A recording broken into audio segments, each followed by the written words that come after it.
봉독했으니까요. 바로 하나님 말씀을 증거하도록 하겠습니다. 여러분 그 헌신 예배를 이렇게 드려보니까 각 위원회에서 어떤 일을 하고 어떤 분이 위원장이고 무슨 일을 하는지 조금이나마 도움이 되고 우리가 하나님 앞에서 어떤 헌신을 해야 되는가 이런 생각들도 드는 귀한 시간이 된 것 같습니다. 자, 여러분 지난 시간까지 우리는 Why Jesus? 왜 예수인가 시리즈 설교를 하였습니다. 17번째 시간까지 가졌고 오늘은 마지막 18번째 시간입니다. 왜 예수인가 18번째 시간이죠. 제목을 보시면 뭐라고 기록되어 있습니까? 위대한 대제사장이라고 되어 있어요. 제가 이 부분을 굉장히 고민을 많이 하고 맨 마지막에 이 설교를 하게 되었습니다.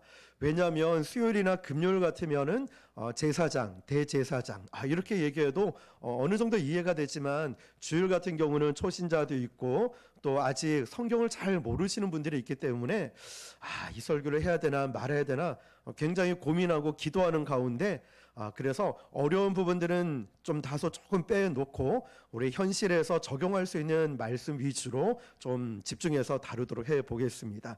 자, 우리 Why Jesus? 왜 예수인가 시리즈 마지막 시간으로 위대한 대제사장이라는 제목으로 하나님 말씀을 증거하겠습니다. 자, 여러분 예수님의 이름을 위대한 대제사장, 큰 제사장이라고 언급한 신약 성경은 히브리서가 유일합니다. 그래서 우리는 히브리서가 어떤 배경에 의해서 쓰여졌는지를 조금 알 필요가 있습니다. 왜냐하면 여러분 신약 성경에서 제일 어려운 책이라고 하면 어떤 성경이 기억이 될까요? 요한계시록을 들 수 있을 거예요. 자, 그리고 난 다음에 어떤 성경이 어렵냐면 의외로 히브리서가 어려운 성경입니다. 히브리서는요 AD 64년경에 그 당시 로마 황제였던 네로에 의해서 그리스도인들이 무시무시하게 핍박이 가해지던 시절이었습니다.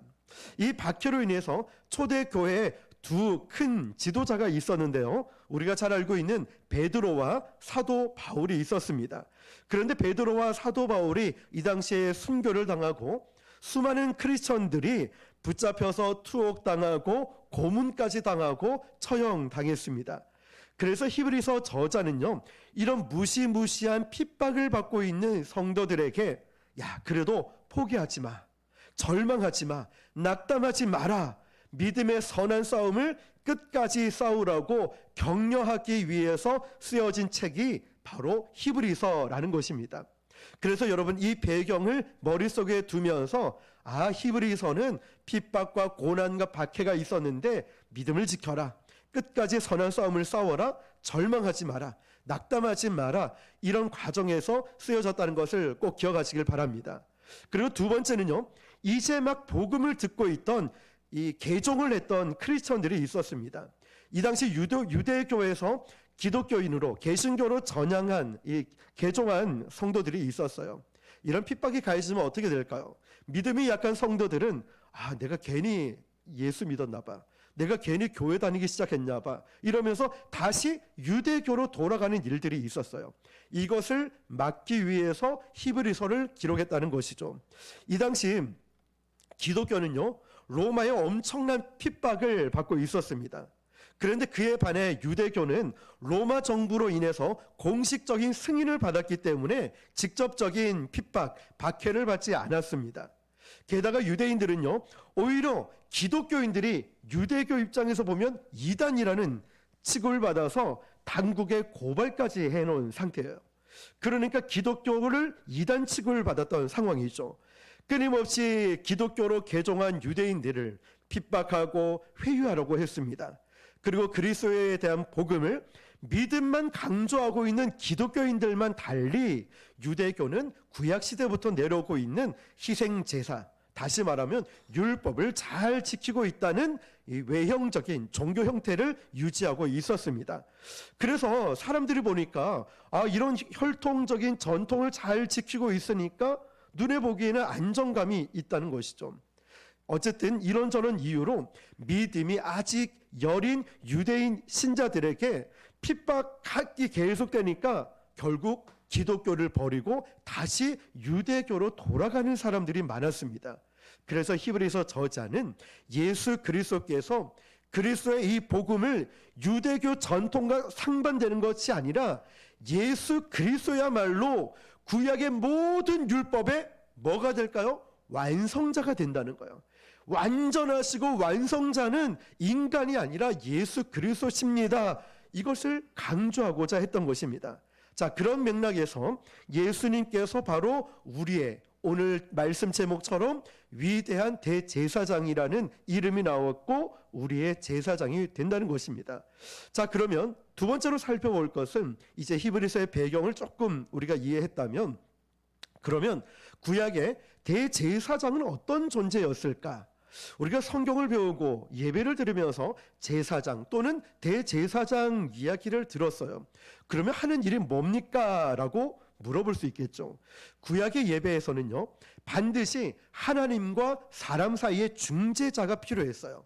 그 중재자가 바로 대제사장이라고 부르는 것입니다. 아시겠죠, 여러분?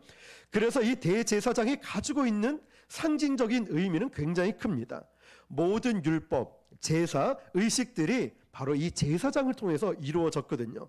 특히 제사장의 중요한 직무가 뭐냐면 1년에 한 번씩 속죄일에 지성소에 가서 자신과 이스라엘 백성들의 죄를 사하는 속죄 사역을 감당했습니다. 1년에 한 번요. 그래서 히브리서 5장에 보면 대제사장은 과연 어떤 사람이 될 수 있을까? 자격 요건이 나와 있어요. 우리 히브리서 5장 1절에서 3절을 읽어볼게요. 시작. 대제사장마다 사람 가운데서 택한 자이므로 하나님께 속한 일에 사람을 위하여 예물과 속죄하는 제사를 드리게 하나니, 그가 무식하고 미혹된 자를 능히 용납할 수 있는 것은 자기도 연약에 휩싸여 있음이라.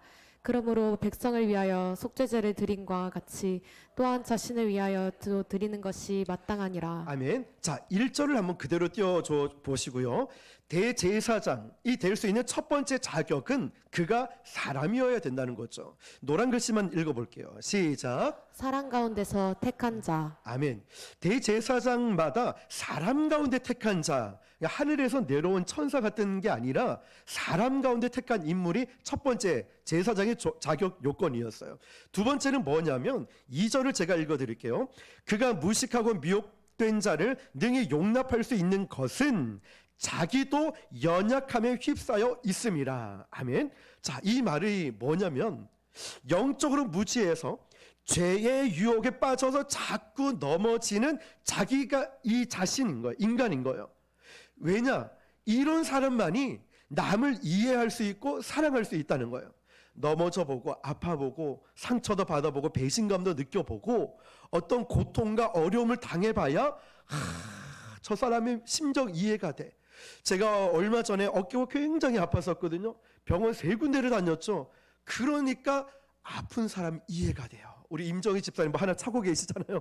이해가 돼요. 얼마나 힘드실까. 제가 허리 시술하는데 800만 원 들었거든요.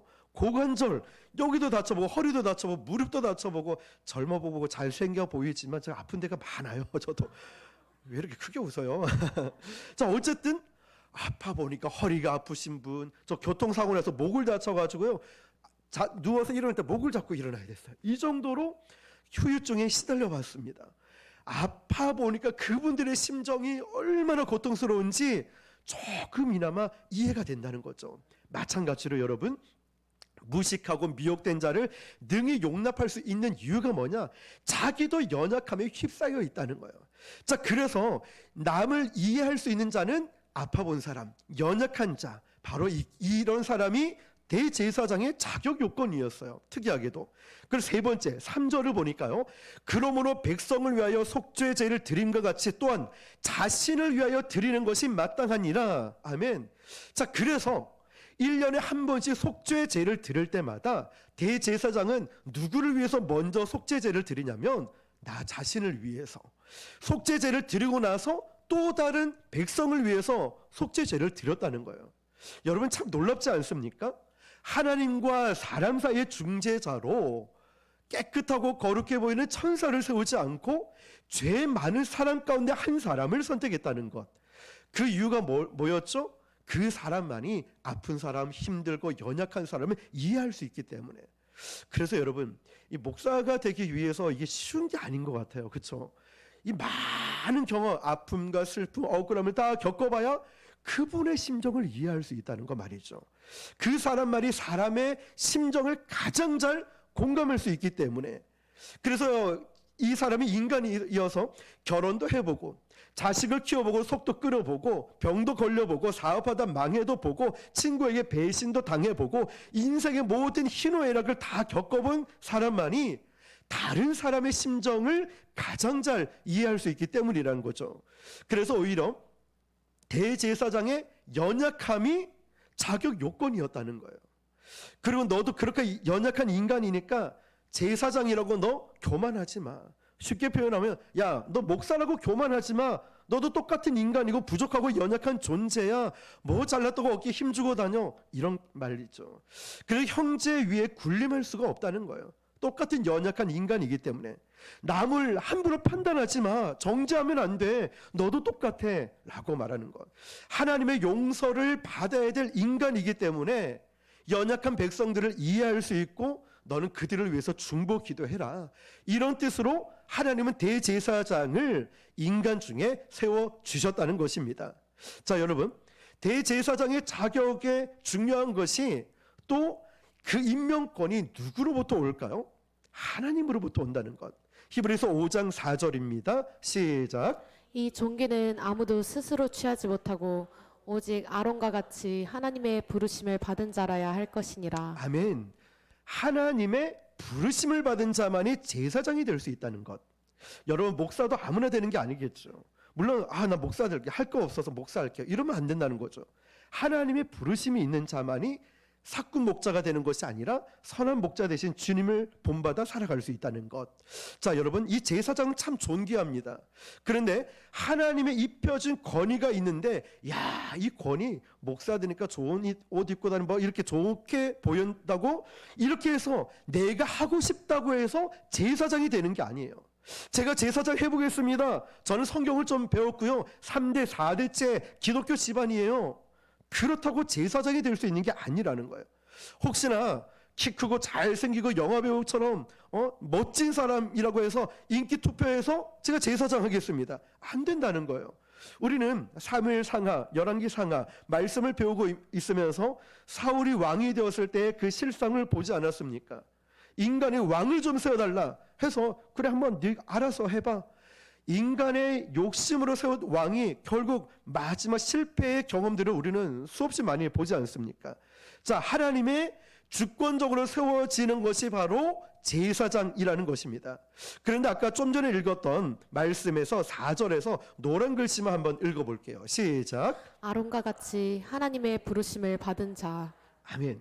아론과 같이 하나님의 부르심을 받은 자, 이 부분이 어떤 뜻이냐면, 아론이 완벽해서 부르심을 받은 게 아니에요. 시내산, 호렙산, 떨기나무에서 모세도 완벽해서 부른 게 아닌 것처럼 하나님은 아브라함을 부르실 때도 완벽해서 부른 게 아니에요. 아론과 같이 하나님의 부르심을 받은 자, 이것은 아론처럼 약점이 많은 사람도 하나님이 부르셔서 세웠던 것처럼 그때 하나님의 권위가 세워진다는 거예요. 마찬가지로 제사장들도요, 부적격인 이런 사람들이 종종 있었습니다. 죄를 짓고 있는 사람이 있었죠. 그런 사람들을 회개하지 않고 제사장 일을 감당하면 하나님이 직접 죽이셨다는 거예요. 그래서 구약시대에 보면 제사장이 가장 많이 죽었습니다. 제사장의 선택은 하나님의 주권이었거든요. 그러니까 잘못하면 죽으니까 누가 함부로 제사장 되고 싶어 했겠습니까? 하나님의 선택이기 때문에 거절할 수도 없는 것이었죠. 그래서 제사장의 권위는 누가 주셨다고요? 하나님이 주신 것입니다. 자, 그러면 5절을 한번 읽어보겠습니다. 시작. 또한 이와 같이 그리스도께서 대제사장 되심도 스스로 영광을 취하심이 아니요 오직 말씀하신 이가 네, 너는 내 아들이니 내가 오늘 너를 낳았다 하셨고. 아멘. 자, 그러면 이렇게 대제사장의 두 가지 조건이 나옵니다. 한번 다음 페이지 보시면은, 자, 대제사장의 두 가지 조건이 첫 번째가 뭐가 돼 있죠? 육체를 입은 연약한 인간이어야 한다. 자, 그 사람은 육체를 입은 연약한 인간. 자, 이게 대제사장의 첫 번째 요건. 두 번째는요? 하나님의 부르심을 받아야 한다. 콜링이라고 하죠. 하나님의 부르심을 받아야 된다는 것입니다. 자, 그러면 수많은 인간 제사장들은 이런 연약함과 하나님의 부르심이 자격 요건이었습니다. 자, 그런데 예수님은 그런 모든 제사장과 비교할 수 없는 완전한 제사장이셨다는 거죠. 왜냐하면 예수님만이 하나님께서 오늘 히브리서 5장 5절에 뭐라고 하시냐면 너는 내 아들이니 오늘 내가 너를 낳았도다. 우리 노란 글씨 같이 읽어볼게요. 시작. 너는 내 아들이니 내가 오늘 너를 낳았도다. 아멘. 하나님의 아들로서 제사장을 세우셨습니다. 아론의 후예들은 인간의 자손들은 불완전한 존재들이었습니다.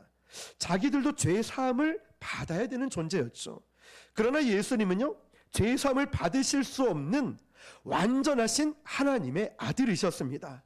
그러므로 대제사장 되심은 다른 인간들과 차원이 다르다는 것이죠.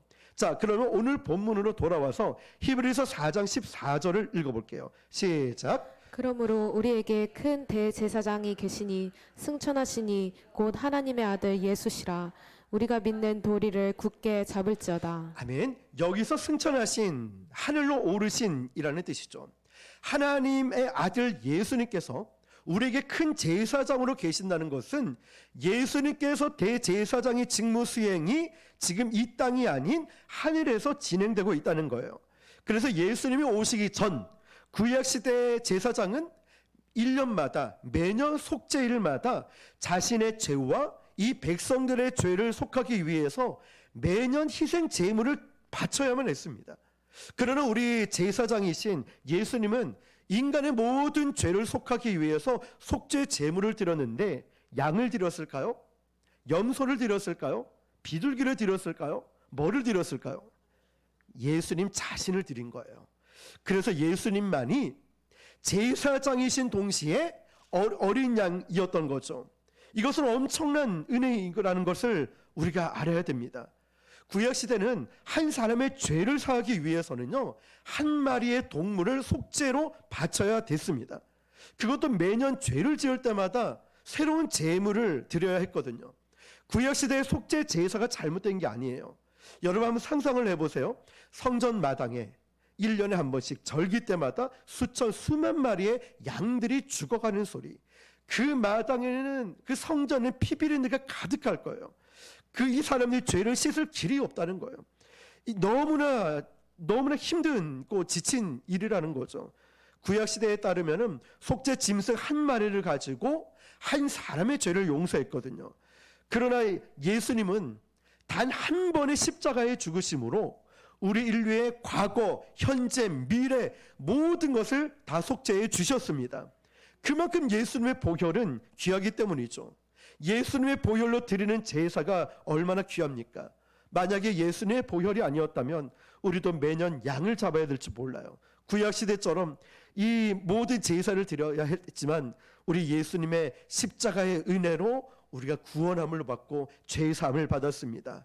인간의 제사장들은 불안합니다. 연약합니다. 다른 사람을 도와주실 수 없어요. 그러나 우리 예수님은 완전하셔서 우리를 완전히 온전히 도우시는 분이십니다.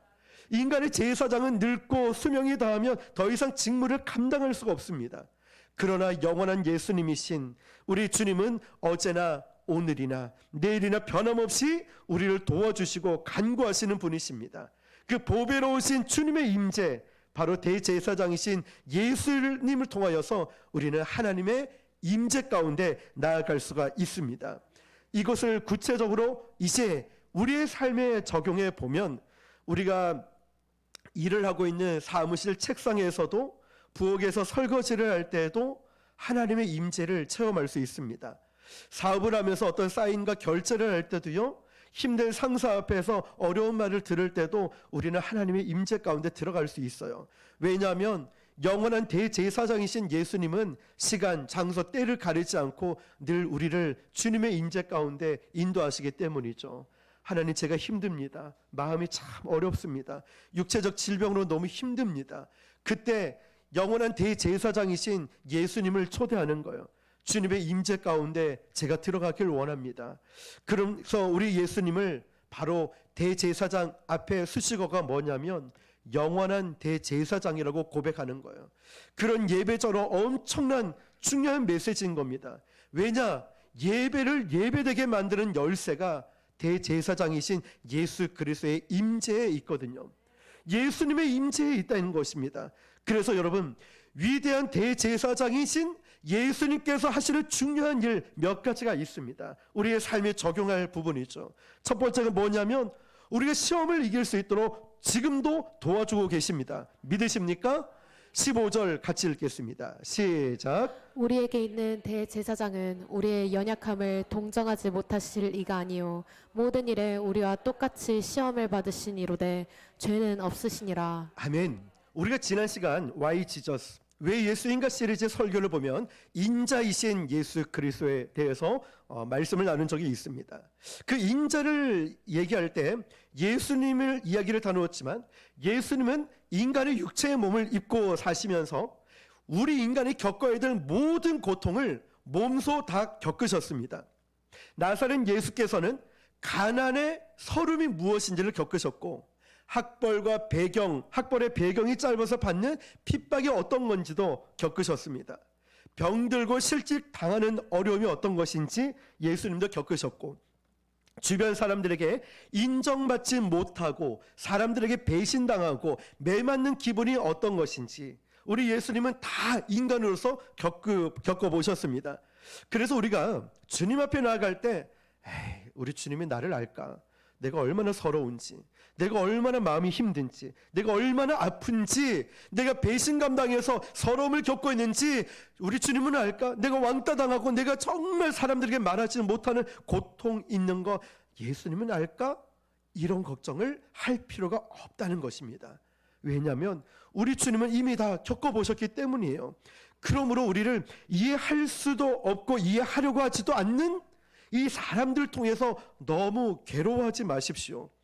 대제사장이신 주님 한 분이면 충분하지 않습니까? 주님이 나를 알아주시고 주님이 나를 위로해 주시고 주님이 나의 가장 연약한 곳까지도 알고 계신다면 우리 그걸로 만족하지 않습니까? 우리 예수님이 내 연약함을 동정하신다고 해서 방금 읽었던 말씀에 동정이라는 이 원어적 의미가 뭐냐면 단순히 다른 사람의 아픔을, 약함을 공감한다, 이 뜻을 넘어서는 겁니다. 우리 인간적으로 동정심이 생겨 그냥 같이 공감한다 이 정도지만 원어의 뜻은 뭐냐면 공감의 의미를 뛰어넘어서 예수님은 우리를 도와주실 수 있는 분이시다라는 것입니다. 인간은요 위로할 수는 있어요.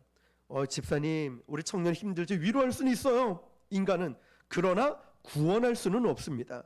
그러나 예수님은요 위로자이신 동시에 구원자이십니다.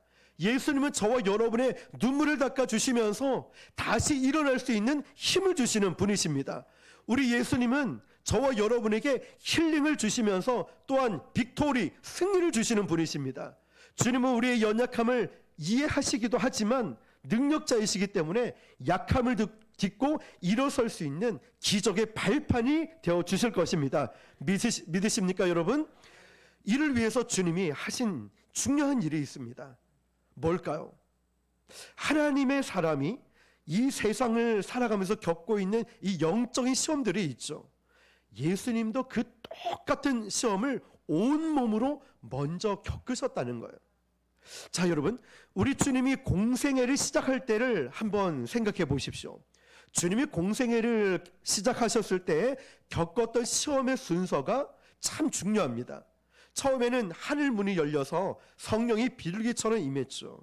하늘의 인재로 충만히 겪으셨습니다. 자, 두 번째 시험, 두 번째는 뭐냐면 40일 금식 기도였죠. 세 번째 마귀의 시험을 받았습니다. 그런데 마귀의 시험을 받는 것이 예수님이 허를 찔렸다, 기습 공격 당했다, 이거 아니에요.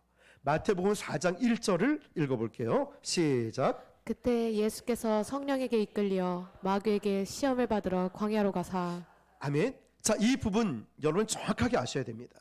그때 예수께서 누구에게 이끌렸죠? 성령에 이끌려서 마귀에게 무엇을 받아요? 시험을 받았다는 거예요. 자 여러분, 그러면 이 시험을 주도하신 분은 누구십니까? 성령이라는 거예요. 왜냐? 자신이 있으니까. 예를 들면 공부 좀 못하는 애들은 또 시험이야, 또 시험이야. 코로나 때 시험도 안 치고 너무너무 좋았는데 또 시험이야, 시험이야 이러죠. 공부 잘하는 애는 미리 가서 딱 준비합니다. 글씨도 또박또박 씁니다. 공부 조금 잘 못하는 애는 6자인지 8자인지 3자인지 8자인지 애매하게 써놔요. 이러면서 이거 막 6자였다고 다 정답이라고 막 그러기도 하죠. 공부 잘하는 애들은 미리 공부를 했기 때문에 일찍 잠자고 아침 기분 좋게 일어나서 일찍 가서 준비를 합니다. 이처럼 마귀가 아마 이 장면에서 엄청 겁났을 거라 생각됩니다. 마귀는 예수님이 먼저 와서 한판 붙자라고 했을 때 헐, 왜 그렇지? 왜 갑자기 이러지? 내가 공격하고 내가 시험을 줄 건데 예수님은 당당하게 시험 받으러 오셨으니까 말이죠. 성령의 뜻이 있고 계획이 있기 때문에 예수님께서 이 마귀를 먼저 꺾고 그 다음에 공생애를 시작하셨다는 사실, 이걸 놓치면 안 됩니다. 그래서 여러분이 생각할 때 영적인 시험은 내가 꼭 뭘 잘못해서 오는 것은 아닙니다. 너무나 많은 착한 크리스천들이, 성도들이 자꾸 그런 죄의식을 갖고 있습니다. 난 예배도 잘 드리고 기도도 열심히 했고 은혜도 받고 있는데 왜 내가 시험을 받지?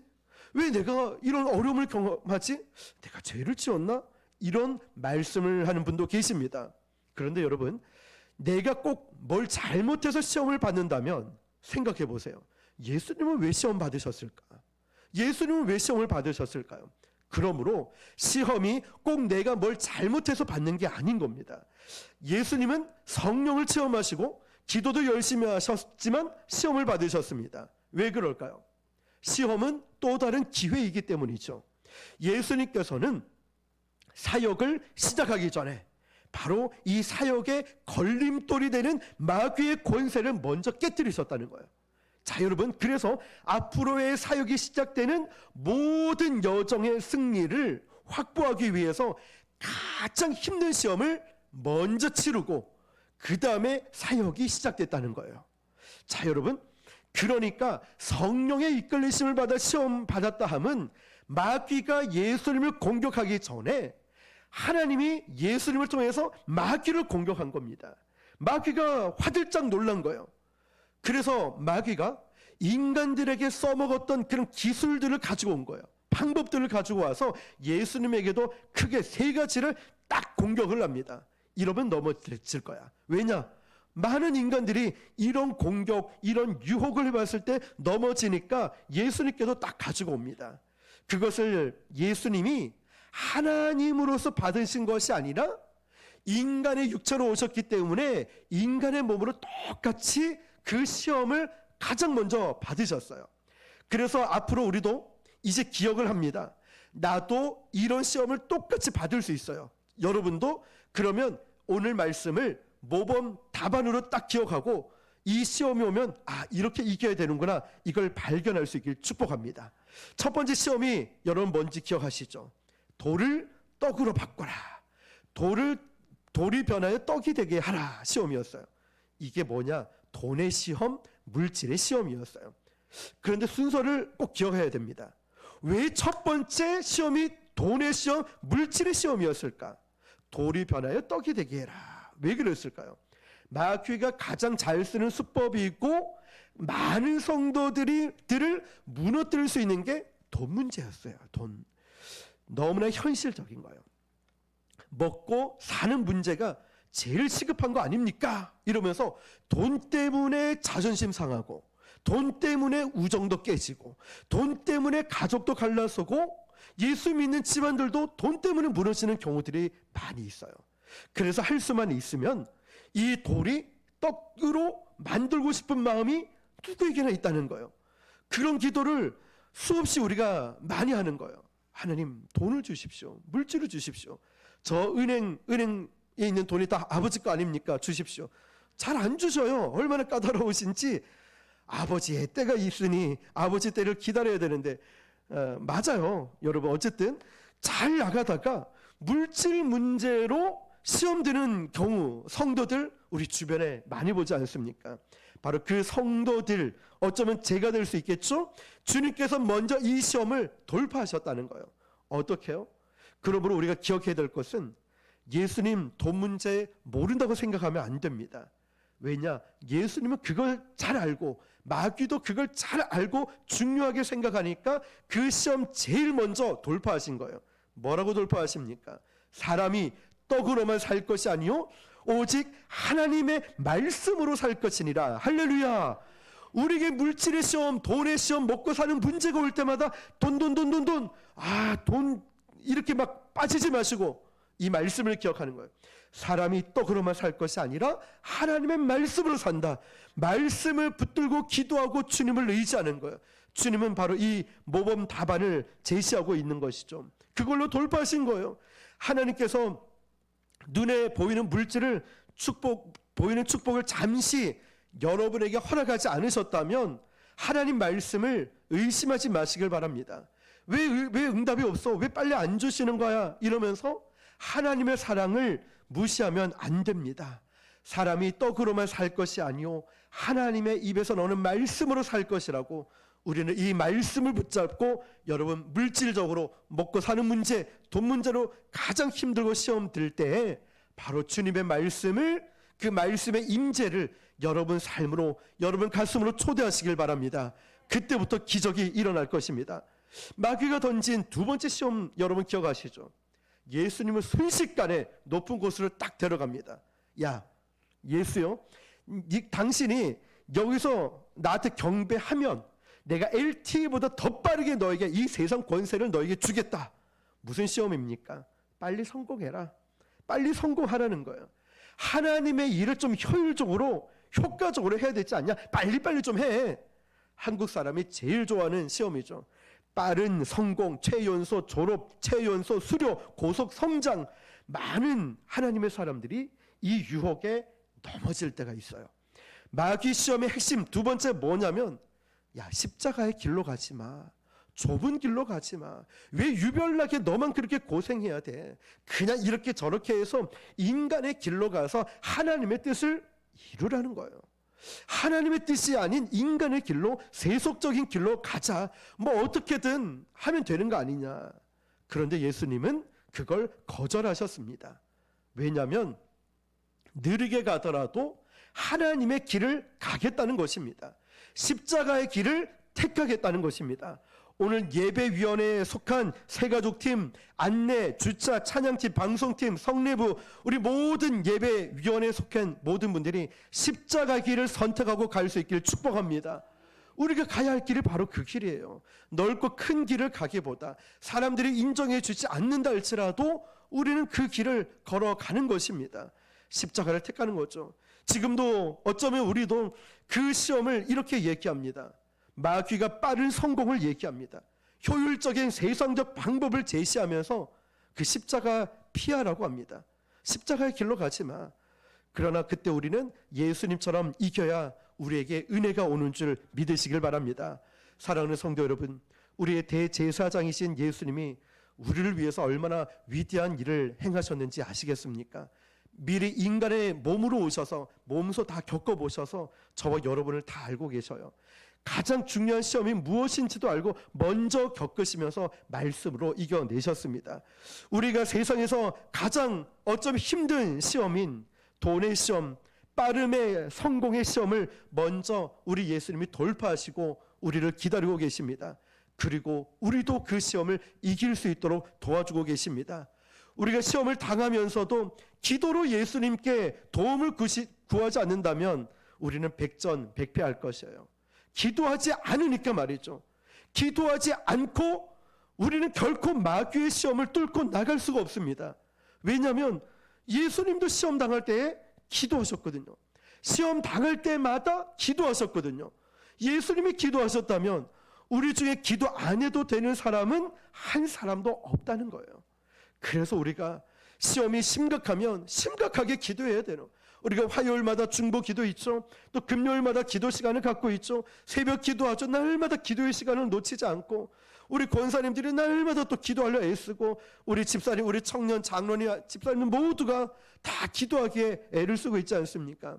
특별히 오늘 예배위원회에서 헌신 예배 드릴 때 나에게 맡겨준 사명을 감당할 수 있는 건 기도 없이는 할 수 없음을 여러분 깨달을 수 있길 바랍니다. 기도밖에 없어요. 할 수 있는 방법, 말씀 붙잡고 기도하고 또 말씀 보고 말씀을 계속 읊조리는 것이죠. 여러분, 정말 이 기도의 자리가 결코 외로운 자리, 고독한 자리만은 아닙니다. 왜냐? 우리가 기도하기에 엎드리는 그 순간에 바로 저와 여러분은 대제사장이신 중재자이신 예수님의 임재를 경험하게 될 것입니다. 우리가 무릎 꿇고 기도하기 시작할 때 주님의 손이 여러분을 덮어주시고 여러분의 어깨를 다독여 주시는 그 기도의 자리에 가본 사람만이 느낄 수가 있어요. 기도를 깊이 해본 사람만이 기도 응답의 기쁨과 행복을 경험할 수 있어요. 기도한 사람만이, 새벽 기도한 사람만이, 중보 기도, 또 매 시간 기도하는 사람만이 그 엄청난 기도의 능력을 체험할 수 있다는 것이죠. 우리를 위해서 준비하신 한량 없는 은혜를 공급해 주시는 이 축복의 자리, 바로 우리의 위대한 대제사장이신 예수님이 우리의 연약함을 가려주시고 덮어주시고 보호해주시고 인도해주시면서 바로 저와 여러분을 기드온처럼 큰 용사로, 강한 용사로 세워주실 것입니다. 여러분이 어떠한 상황에 있든, 여러분이 지금 어떠한 처지에 있든 간에 여러분 하나님의 말씀, 예수님을, 그 임재를 초대하시길 바랍니다. 영원한 대제사장이신 여러분이 우리의 중재자가 되시고 우리를 위로해 주시고 우리를 인도해 주실 것입니다. 기도를 멈추지 말고 역전케 하시는 하나님의 능력을 체험하는 저와 여러분 되시기를 주님의 이름으로 축원합니다. 기도하겠습니다. 하나님, 이 시간 위대한 대제사장이신